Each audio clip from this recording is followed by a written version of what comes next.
Salut les bichons, c'est Stéphane pour Bichon TV, j'espère que vous allez bien. Aujourd'hui je vous emmène dans un endroit un petit peu particulier puisqu'on va visiter un des centres logistiques de Saône-et-Parre. Je crois même pouvoir vous dire que c'est le plus gros de France. Et pour tout ça, il y a Thomas qui nous attend à l'intérieur. Allez, on est parti. Salut Stéphane, comment vas-tu? Très bien, on est ravis d'être ici. Tu nous fais visiter tout ça? Allez, avec plaisir, suis-moi. Alors Stéphane, donc ici là on arrive en cellule 1 où en fait tu as différentes activités, tu as notamment de la réception, de la gestion de stock et de la préparation. On a les produits convoyables, donc c'est les produits qui vont aller dans notre transstocker, dans notre outil mécanisé qu'on va voir par la suite. Et on a les produits non convoyables, dits gros volumes. Donc en fait, tu vois, les camions vont être déchargés et après, on a donc différentes personnes qui vont acheminer les produits aux différentes gares de réception. L'agent d'exploitation logistique qui va faire un travail d'achemineur qui va amener les palettes jusqu'ici. C'est là où l'agent va renseigner la référence du produit, va vérifier le nombre de produits qu'il a, il va le renseigner au niveau du stock informatique et après, du coup, l'idée, ça va être de réceptionner physiquement le produit. Donc pour ce faire, notre agent d'exploitation logistique va prendre les produits et les déposer dans les bacs gris, juste là derrière nous, qui vont ensuite aller dans notre transstocker. De quoi on peut avoir, tu vois, donc 2 produits différents, on peut en avoir 4 et on peut en avoir jusqu'à 8. Donc en fait, dans notre OSR, dans notre transstocker, on a 50 000 emplacements pour nos bacs, mais vu qu'on peut aller jusqu'à 8 références différentes par bac, je te laisse imaginer la capacité de stockage qu'on a.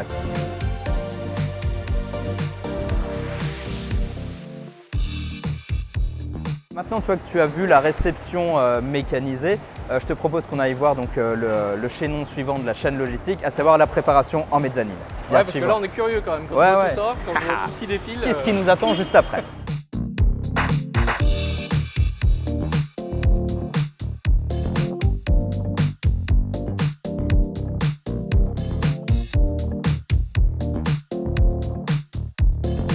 C'est là où on a la partie mécanisée de notre préparation qui va commencer par les formeuses à carton. En gros, le carton est avancé. Il y a une presse qui va donc tout simplement former le carton. Ils vont avancer sur la chaîne logistique juste devant nous.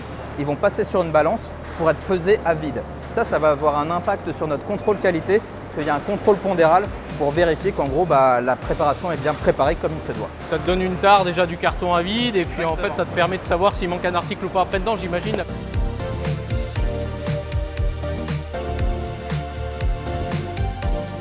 Là, comment est-ce que se présente le poste? Donc si tu veux, tu as une plateforme qui va s'élever de haut en bas.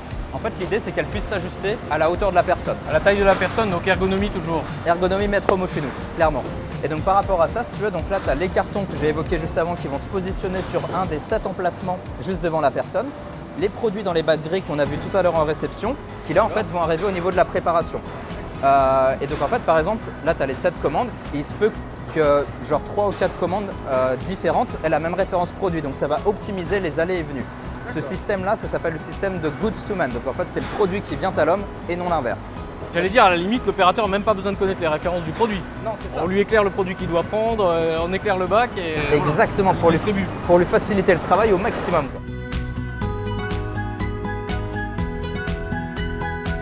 Une fois qu'il a terminé ses commandes, il va prendre les cartons, il va les déposer juste ici. On a un tapis qui emmène tout ça, un compacteur, encore une fois, pressé, emballé. Ouais, et donc ça permet de faciliter la gestion des déchets et d'optimiser encore une fois les déplacements de nos salariés, donc c'est tout bénef.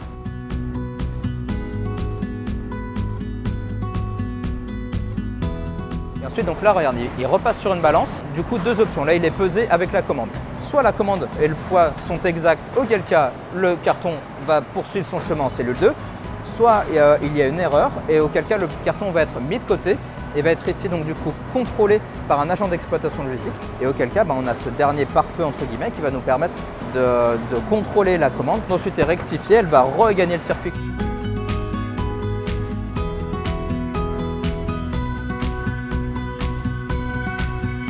Et donc du coup cellule 2 juste par ici.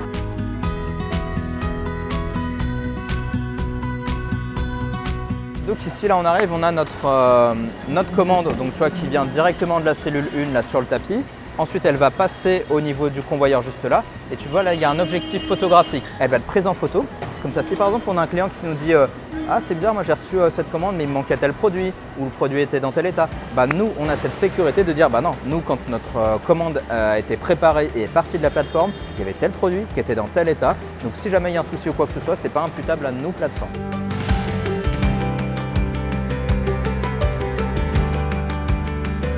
On va vraiment impressionné toujours par la longueur en fait des allées. Non, c'est clairement grand quoi. C'est assez vertigineux. Caverne d'Alibaba. Ouais, mais truc de malade. Bah, ici, ouais, je te dis 30 000 références, 30 000 produits différents, donc ouais, clairement de quoi se régaler.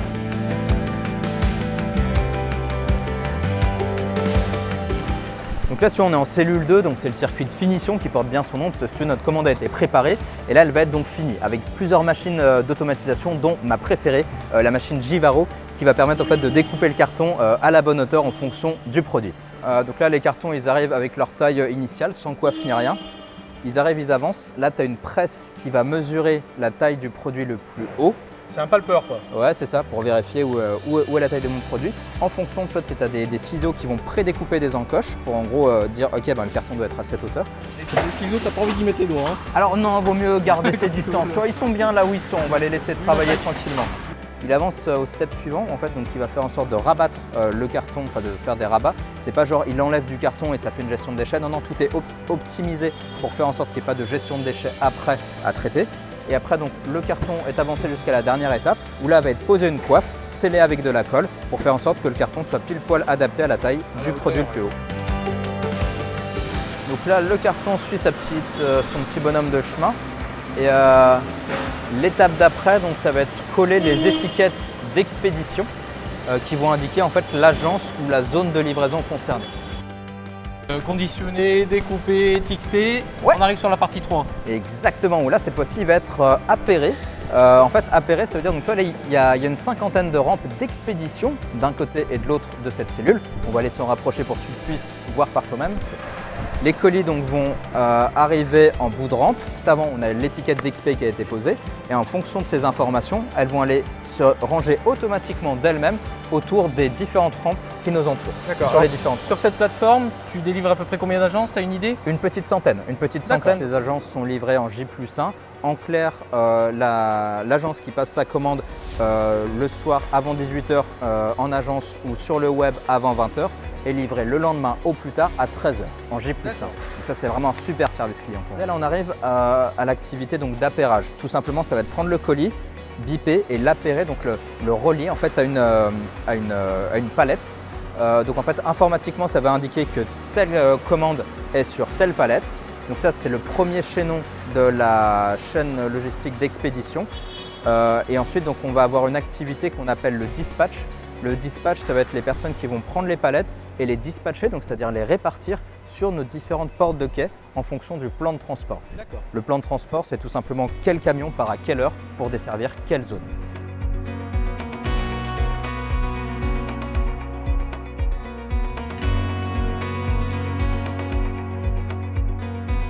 Là, on arrive en cellule 4. Alors cellule 4, on a différentes typologies de produits dont les longueurs, c'est les produits de plus d'1,80 m, tu vois, qu'on va retrouver sur les cantilevers ou ailleurs au niveau de nos racks. Ici on est sur tous les produits qui ne rentreront pas dans les expéditions standards, sur les palettes qu'on a vues en fin de cellule 3. Exactement. En fait, tu vois, par exemple, un client va pouvoir commander des produits convoyables et non convoyables. Donc les commandes seront ensuite regroupées avant d'être expédiées, mais en tout cas elles seront bien préparées via 2 circuits distincts différents dans 2 endroits différents de la plateforme.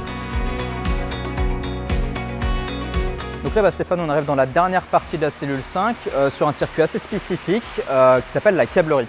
En fait, la câblerie, c'est pas vraiment un métier de la logistique, c'est pas vraiment un métier de l'industrie, c'est vraiment un métier qui est propre à notre secteur, à celui de Sonepar. Et du coup, je vais aller te présenter tout ça d'un peu plus près.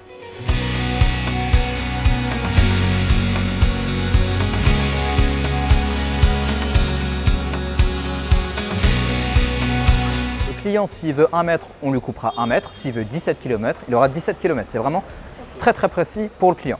Par rapport à la câblerie, la machine qui va servir à faire la coupe, c'est tout simplement cette drouer, cette machine qu'il y a derrière nous. Par rapport à ça, donc on a 2 types de coupe de câble. Soit ça sera en couronne, donc c'est-à-dire on va enrouler le câble et on va en faire une couronne, soit autour d'un touret, auquel cas il faudra charger le touret et le câble va s'enrouler autour tout simplement. Donc la machine, la drouer, elle est reliée à un câble comme on peut le voir en hauteur. Elle va uniquement aller d'avant en arrière, elle ne va pas faire des zigzags dans les allées. Et par rapport à ça, donc l'agent d'exploitation câblerie, il aura sa liste de coupe, donc il saura quelle référence nécessite le client dans sa commande. Et en fonction, donc il va charger le touret, il va prendre la référence de câble, il va l'insérer dans le touret ou autour de la machine pour enrouler afin de faire la couronne.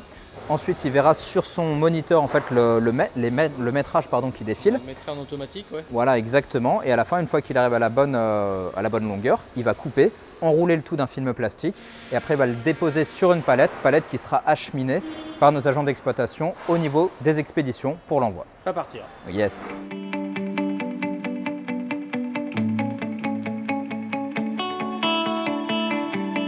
Thomas, tu voulais nous présenter un autre point aussi? Ouais. Le montage des disjoncteurs Schneider. En fait, ça c'est un des services qu'on a sur la plateforme, à savoir que ce sont nos équipes qui vont monter les disjoncteurs de la marque Schneider.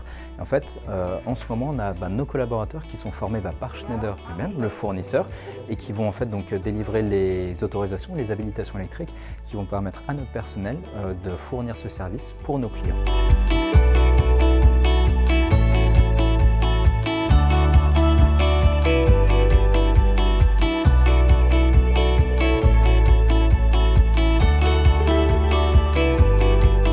Mon rôle sur la plateforme, en fait, c'est de faire le lien entre les agences, la relation client, l'exploitation que j'avais. Et aussi de m'assurer que la commande et le colis arrivent en temps et en heure et conformes chez le client ou à l'agence. Alors s'il y a un truc qui fonctionne super bien sur la plateforme, c'est le drive. Donc l'artisan CGED, s'il est en panne et qu'il veut se dépanner très rapidement, il passe sa commande et en 2 heures, on lui livre son colis et ses pièces. Je suis là pour m'assurer du suivi de la commande et qu'elle soit bien conforme. Et le client, quand il arrive, il n'a pas d'attente, il repart avec son colis et il est content. Et comme vous le savez, dans les chantiers, il y a toujours des imprévus, donc un drive, ça peut dépanner sa journée. Thomas, comme je te l'ai signalé ce matin, j'ai remarqué qu'il y avait une belle part de l'équipe qui était féminine. C'est une volonté de votre part? Complètement. Clairement, moi, si tu veux, avant de venir en logistique, j'étais persuadé que c'était un métier essentiellement masculin. Faux. En l'occurrence, on retrouve beaucoup de femmes, mais là où je suis fier, en fait, c'est que sur notre plateforme de la Plaine de l'A, on est la seule plateforme du groupe à avoir plus de femmes que d'hommes. Et ce, dans tout corps de métier, c'est-à-dire du métier le plus opérationnel jusqu'au membre du comité de direction. La parité, chez Sonepar en tout cas, elle a le mérite d'exister. C'est pas très évident dans le monde de la logistique, loin de là. C'est quelque chose qui m'a séduite chez Sonepar, parce que justement, il y a plus de femmes que d'hommes, managérialement parlant, même au niveau des agents logistiques. C'est beau d'avoir ça en 2022, ça veut dire qu'on évolue, ça veut dire que le monde de la logistique évolue, et ça, c'est top. On a pu le constater, c'est vrai qu'aujourd'hui avec l'ergonomie de travail, on n'a plus besoin d'avoir des monsieur muscles pour travailler ici, quoi. Exactement. En fait, on a pas mal d'outils ergonomiques qui permettent à tout à chacun d'accéder à tout niveau de poste. Maintenant, ça nous permet donc de développer la diversité sur notre plateforme et surtout de recruter donc les meilleures personnes, hommes comme femmes, peu importe, dès l'instant on a les bonnes personnes au bon métier. Nous, on est toutes très fiers de faire ce boulot et moi, je suis toujours très fière quand on me demande ce que je fais dans la vie, de dire que je travaille dans la logistique. On a toujours tendance à nous voir en train de conduire un camion ou voilà. Ben non, on peut être une femme. On peut être une femme, faire de la logistique, être manager et c'est ça qui est beau. Bon les bichons, j'espère que ça vous aura plu autant qu'à moi. C'était vraiment une super visite de voir un petit peu tout ce qu'on ne voit pas d'habitude. Comme d'habitude, vous trouverez tous les liens dans la description. Pouce bleu si vous avez aimé, ça c'est vraiment top pour nous. Et puis on se retrouve dans une prochaine aventure. Allez, ciao!